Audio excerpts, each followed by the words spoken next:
My guest today is not only doing the best profession in the world, but he got me to subscribe that if I will be reborn again, I might follow in his footsteps, because there are so many exciting things happening in his profession, and that can have an amazing impact on sustainable choices and our lives. Everything we do in the world has an impact, so why not try to have a positive impact with the right design of spaces? But how to balance aesthetics with functionality and how to include sustainability? With John, we will talk about designing landscapes to improve our moods and our lives, and to improve our cities and make our holidays memorable. Intrigued? Follow through and we will bring you on a journey from John's mother garden to the Far East, to London, New York, Honolulu, and back to London at WATG, a destination and hospitality design firm that want to reimagine and inspire change in the way we design our spaces. Enjoy! Sustainability at Work is a podcast about sustainability in the workplace and in companies. My name is Samara and I've been working with sustainability for almost 10 years.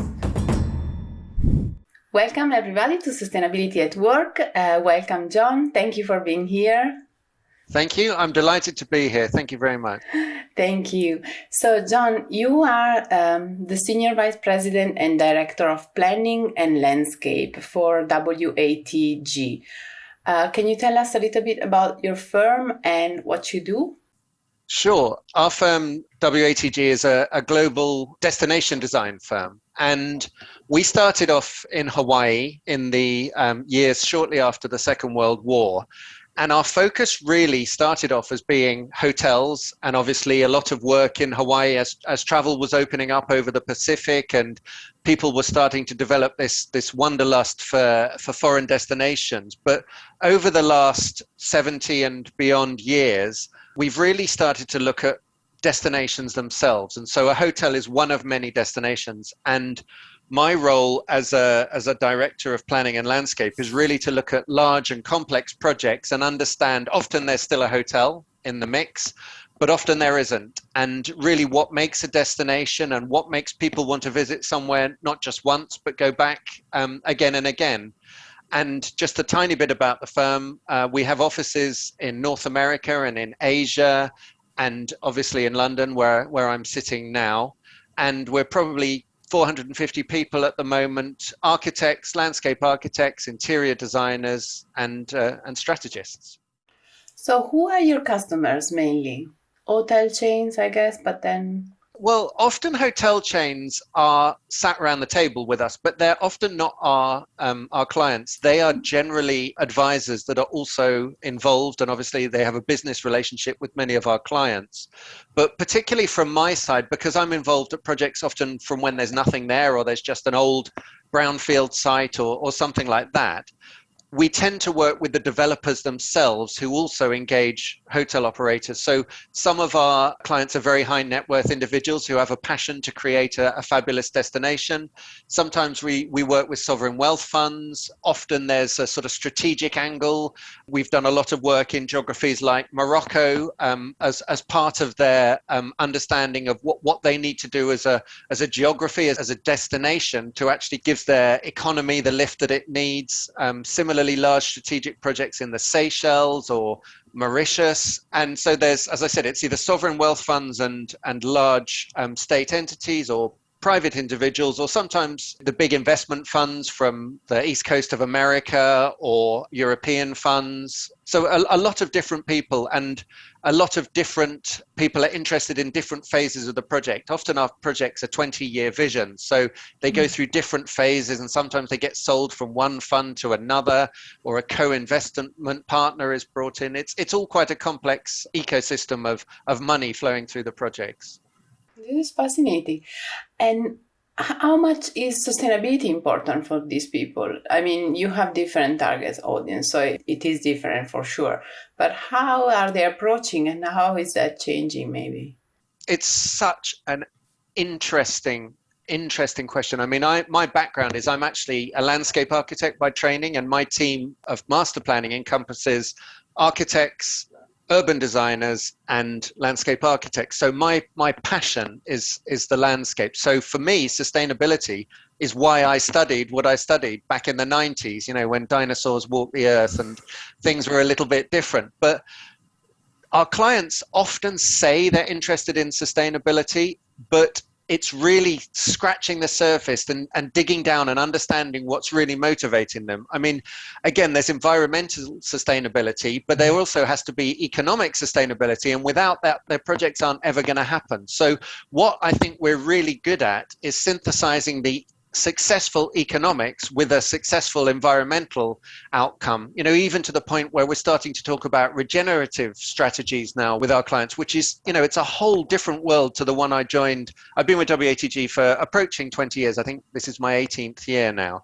And really the world that I was working in 20 years ago till now is such a different place. And there's so many good stories and positive points. And even in some geographies we're working, there are now sustainable initiatives. And, again, talking about, I mentioned Mauritius earlier, we have a project that is actually benefiting with tax incentives for being a smart city, which for me is fabulous. It's when you can tie the economic in with the environmental, and absolutely clearly the environmental is my passion. But I'm optimistic, but also realistic about the fact that you have to have an economic drive behind things. Otherwise, stuff doesn't get done. Mm-hmm.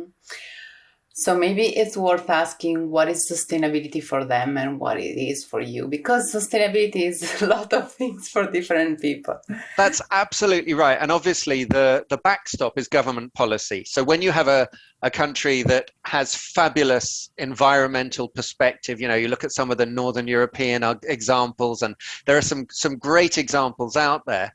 When you look at the backstop, that's one thing, but there's also client ambition, and there's also the positive energy that we can bring to the project. I'm a huge believer that if you bring that positivity in and you're enthusiastic about the possibilities, then enthusiasm is much more powerful than pessimism. Pessimistic approach to stuff and a no can do attitude doesn't get you anywhere, whereas if you have the positivity and you bring the energy of trying to make things work from experience, that's when you start to get some purchase and some buy-in from clients. But yeah, it's got to come from both sides. Mm-hmm. I'm not even sure if that answers your question, to be honest. Yeah, it does. But it's also a topic that we talk a lot in all our interviews, because really sustainability means a lot of things for different people. So it's always interesting to see all the different and how that changes, because it also changes.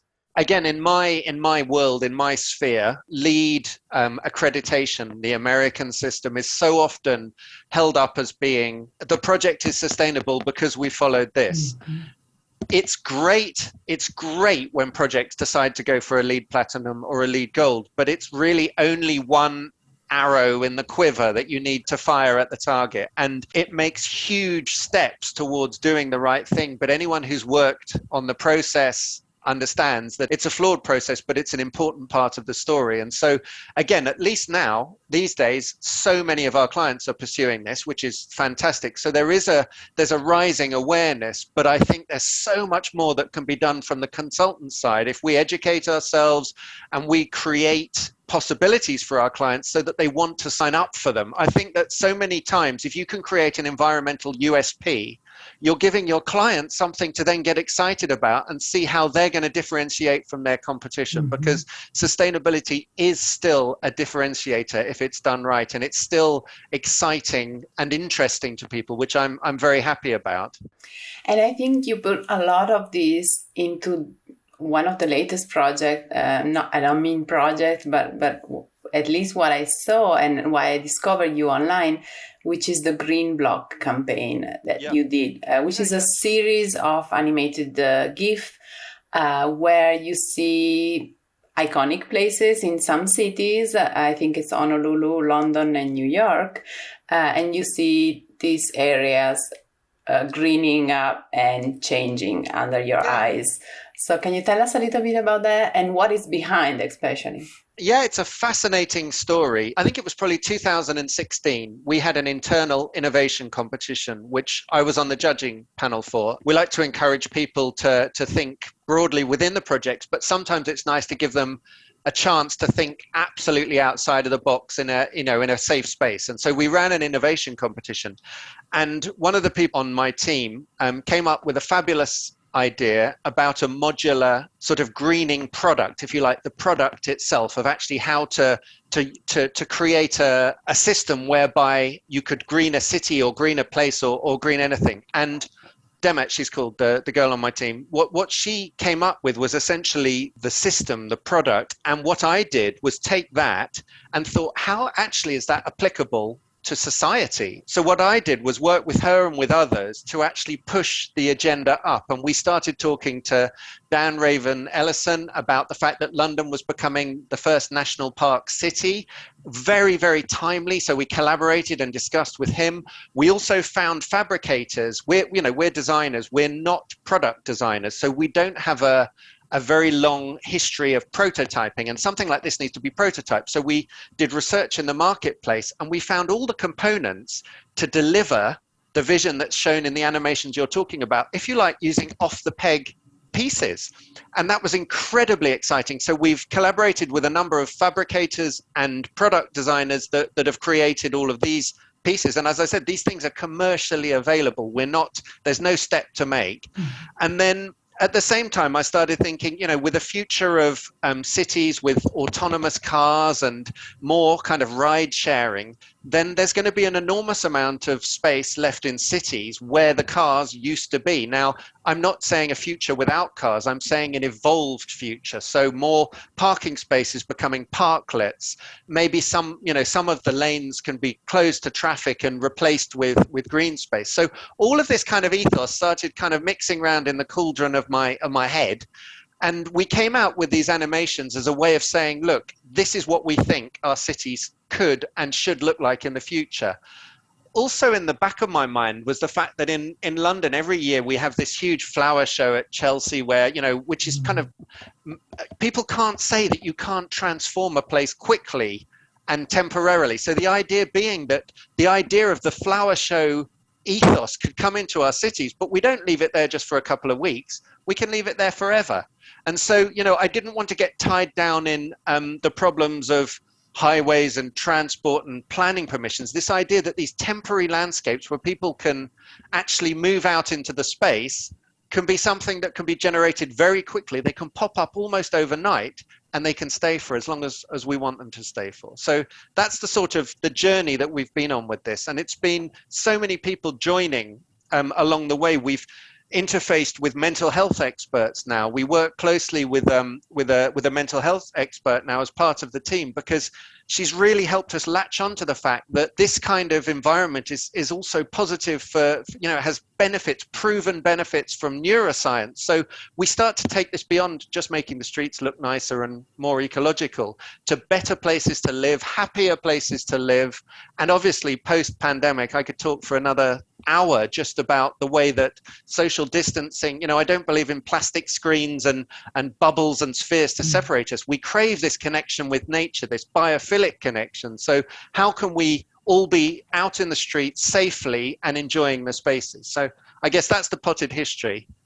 Yeah, that's very interesting. And it got my attention because I think sustainability often needs visualization of what we have in mind, because we can talk about all the technical stuff and what we want to and why we should do it, but then people have a hard time visualizing what's the future looks like, and getting excited about it in a very positive way, as you were saying. So that's why I thought it was a great campaign, really. And it's almost safer to create some. We are talking to people about this as a job, as a project for us, but this was done in isolation of that, to say, look what's possible if you have, ambition and positive energy. And the amount of feedback, again, I posted a new video just on Saturday, just from my, no PR campaign, just me from my sofa at home on Saturday. And today, it's already, in less than a week, it's only Thursday, and it's already had over 30,000 people have looked at the video, and it's had 1,000 likes. And yes, there's some people saying this is never possible, you're in cloud cuckoo land or something like that. I'm delighted to be in cloud cuckoo land. Nothing makes me happier than people to think that I'm a bit crazy with this vision. I don't mind that at all. And I hope that by trying to shoot so far into the future and in past what's possible, the reality can be something really tangible and something really beneficial. I mean, I don't want to say to my kids are learning at school, they're super savvy in geography and they have all sorts of amazing teaching about all the negative stuff, but I want to give them some positivity. I want them to say, look what's possible. Yes, you know, the oceans are full of plastic and the rainforest is being cut down and etc., etc. But look what's possible if we get behind a campaign, and hopefully then the positive energy brings us all along as well. And I say hopefully, I sincerely believe it will. And I think it's good timing because there is an episode now out of our podcast, which is about the green recovery. So we have this amazing opportunity now to rebuild cities, rebuild companies, have some money to spend on green projects. So it's a great opportunity to inspire. I think around positivity, just as a concept, you know, optimists live longer. There is scientific evidence that optimists live longer. There's scientific evidence that optimists make more money. This is all good stuff. I don't have a problem with this. I think that, again, it's very easy to sit, you know, in your bunker waiting to die, telling people there's hundreds of reasons why you can't do something, but it takes real confidence and boldness to say, we've got to do this, we've got to make this step. And I think there's so much latent energy, so much tied up passion to do stuff like this. We just need to find the right, correct channels for the outlet. And maybe we need to start small and go big later. But I think, yeah, this kind of what you're talking about, this sort of restorative stuff is definitely the next chapter. We've seen the degradation, and again, yes, the degradation is still happening, but it's time to be restorative and regenerative and use these kinds of words so that we can feel that, you know, this next chapter, this next environmental story that we're all going to be involved in is going to be a positive one. Mm-hmm.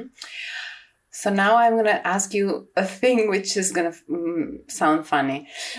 I don't know if you are familiar with the video games Civilization and Pharaoh.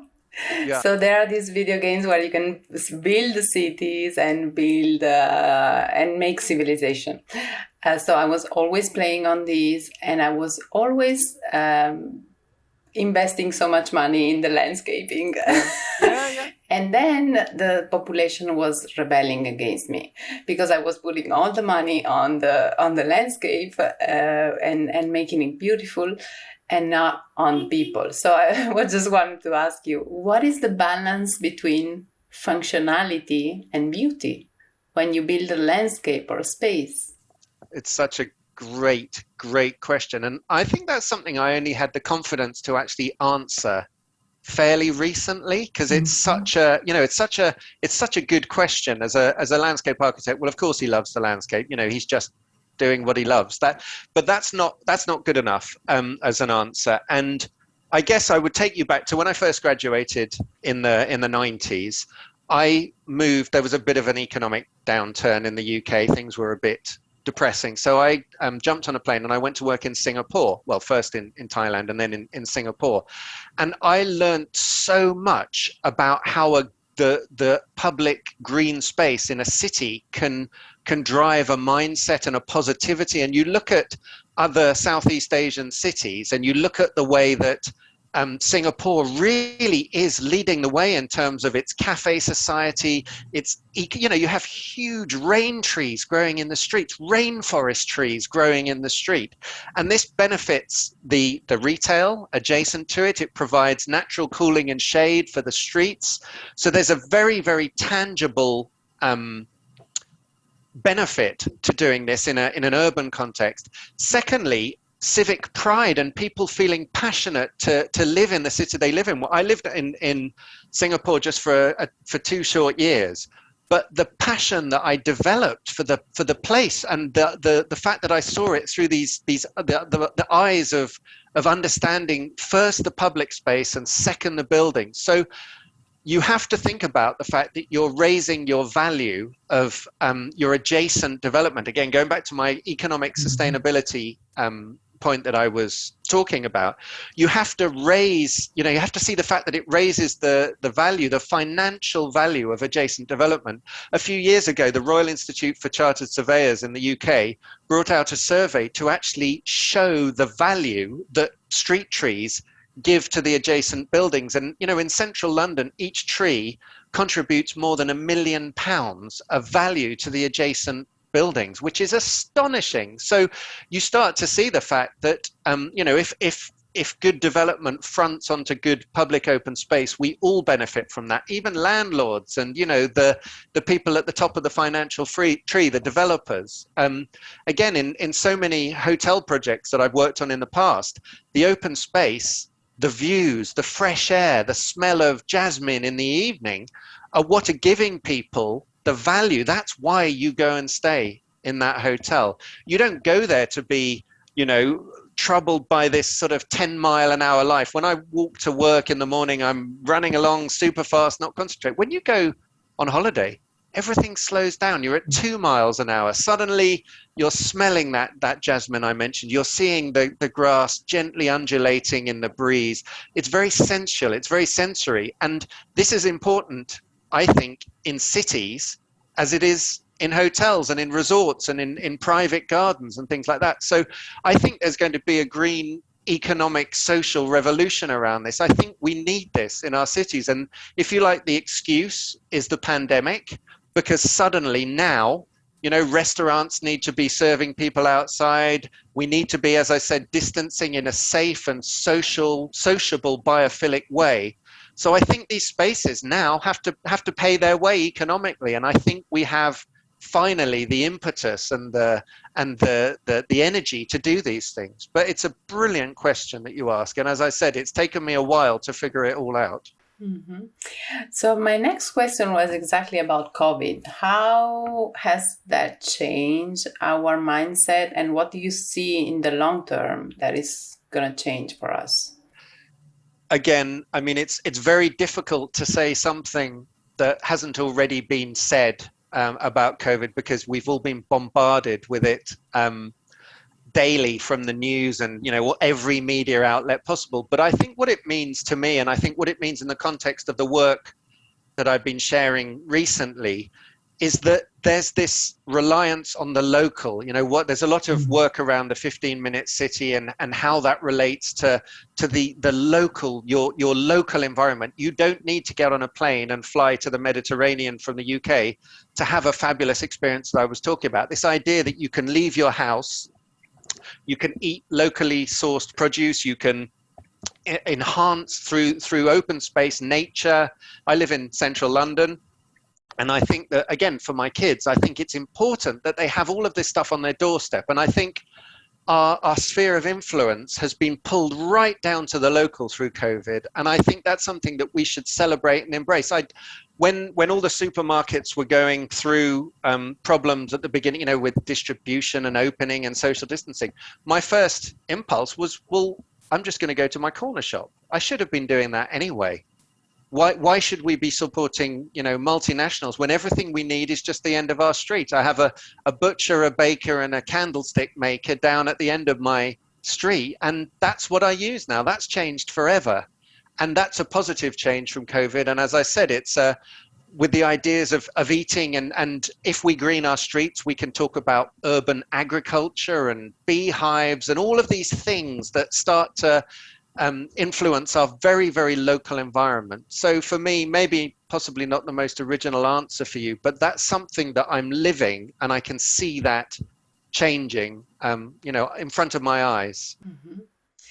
So can you share maybe a couple of 2 or 3 solutions that you could integrate in your project, or you've done in the past, or you're planning to do, and how they are affecting either the citizens of any city or even the guests of an hotel?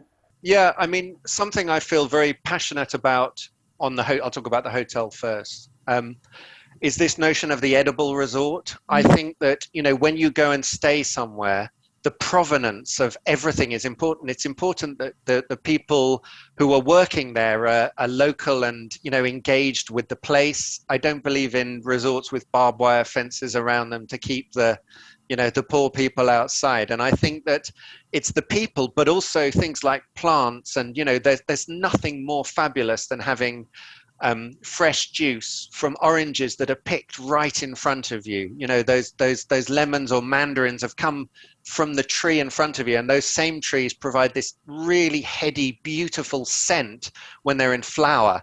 And so for me, the edible resort is something really important. And I think people are so engaged with the provenance of things, and they want to know that that fish that they're eating was caught locally without any detriment to the coral reef. And so again, you look at the notion of how the edible resort moves from the plants on a resort. It also moves through coral reef restoration and coral reef prioritization. It's more important to have the coral reef to protect the beach than you take the coral reef out and then make the beach better with artificial sand. So for me, food is a really important thing around resorts, and we're bringing that into a lot of projects that we're working in at the moment, all over the world.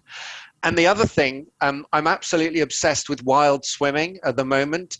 This idea that for so many years, swimming pools are chlorinated so that you kill all of the good things in water that keep it safe. And we've done a lot of research around collecting stormwater and then scrubbing it and creating these. When I say scrubbing it, I mean cleaning it with plants, not cleaning it with detergent, cleaning it through natural reed bed systems, and then delivering these beautiful rainwater swimming lagoons. It's really effortless in the tropics. It's slightly more challenging in the Mediterranean or where rainwater is seasonal or limited. But on the resort front, those are the two sustainability things I'm really obsessed with at the moment.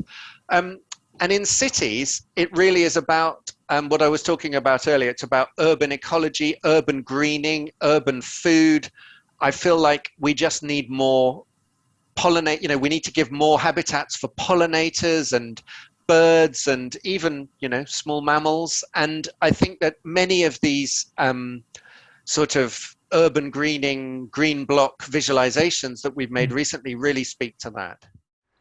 And I think for the hotel solution, I think it's very interesting because they're both solutions that allows the company to also share that story with the guests and making an inspiration for sustainability in general. So I think it's very interesting. Yeah, I mean, for so long, people have craved this experience that you don't go to Greece to have the same experience as you had in Italy. You don't go to Turkey to have the same experience that you had in, Spain or whatever. It's all about this authentic connection to place. And what better connection than food?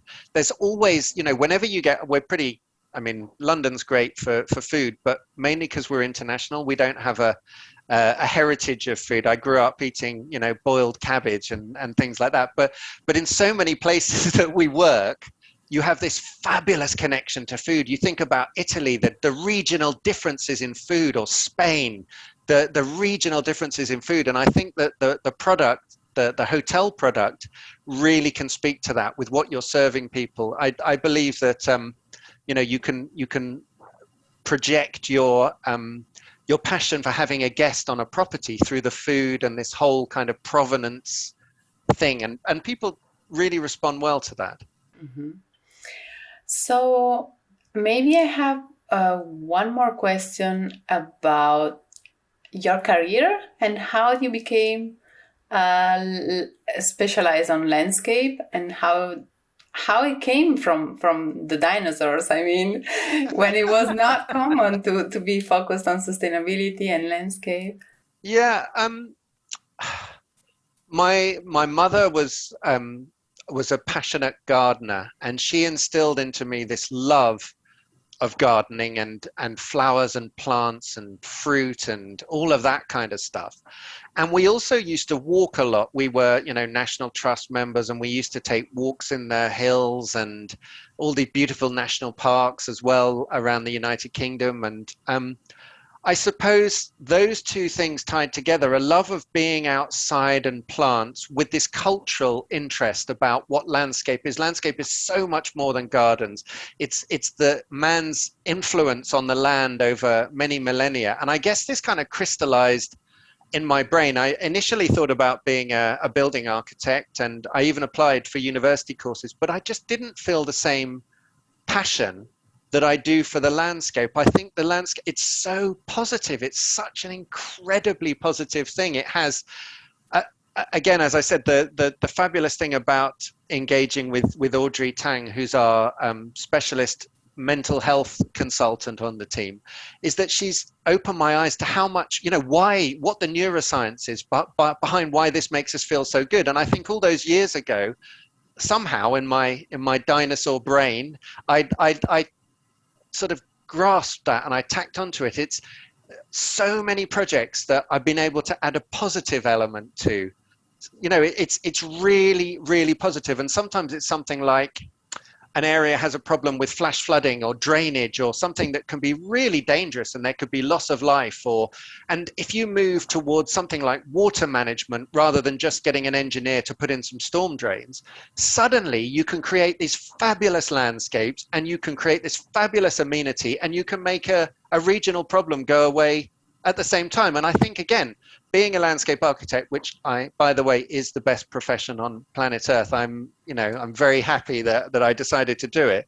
I think you're able to make positive change to systems, to communities. Again, we work in a lot of very deprived places. Sometimes we're working in India, or increasingly in Africa, or places with problems of rising sea levels, and you can often deal with regional problems through landscape architecture. And I think all those years ago, I realized the potential, and that's what gave me the passion to drive through. And obviously I'm in a commercial company. I'm not, it's not my name above the door. I'm one of many, but I feel like it's a great way to bring these sort of positive landscape interventions through projects, through commercial projects. And I think, as I said, to answer it, I latched onto that many years ago, to some people's surprise, I guess.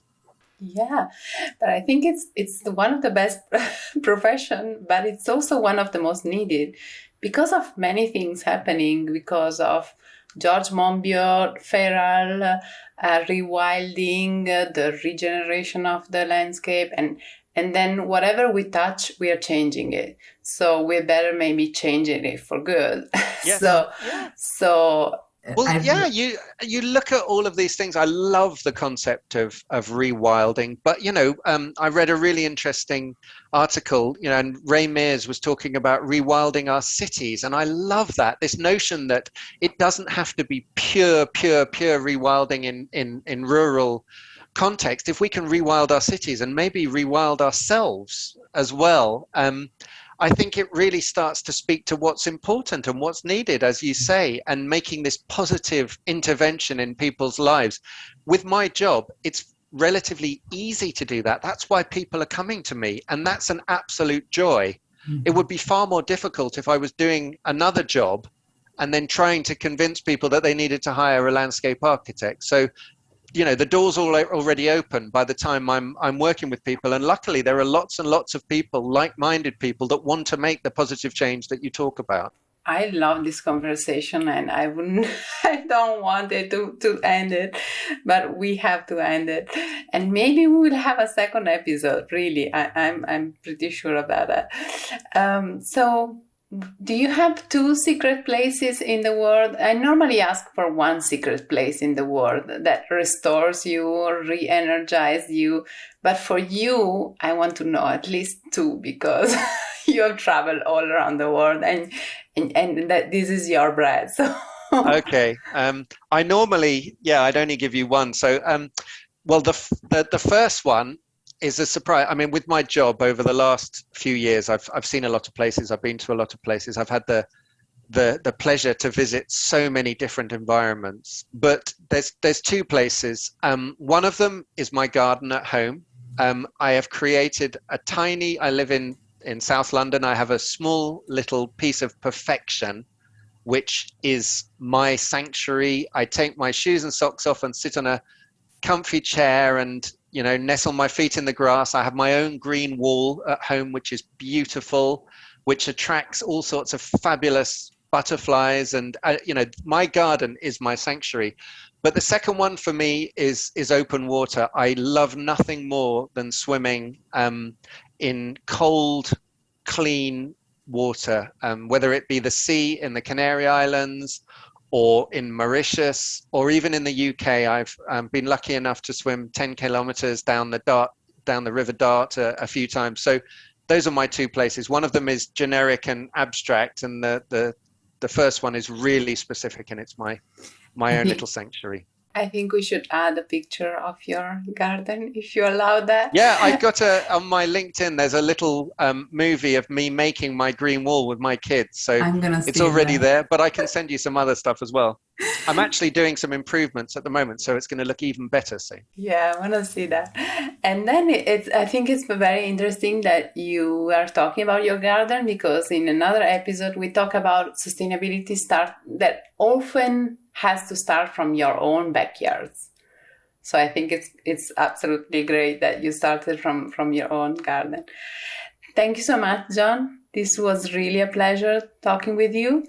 Absolute pleasure. Thank you so much. Thank you, everybody, for listening. Please subscribe to the YouTube channel, and I see you next week. Thanks so much. Bye.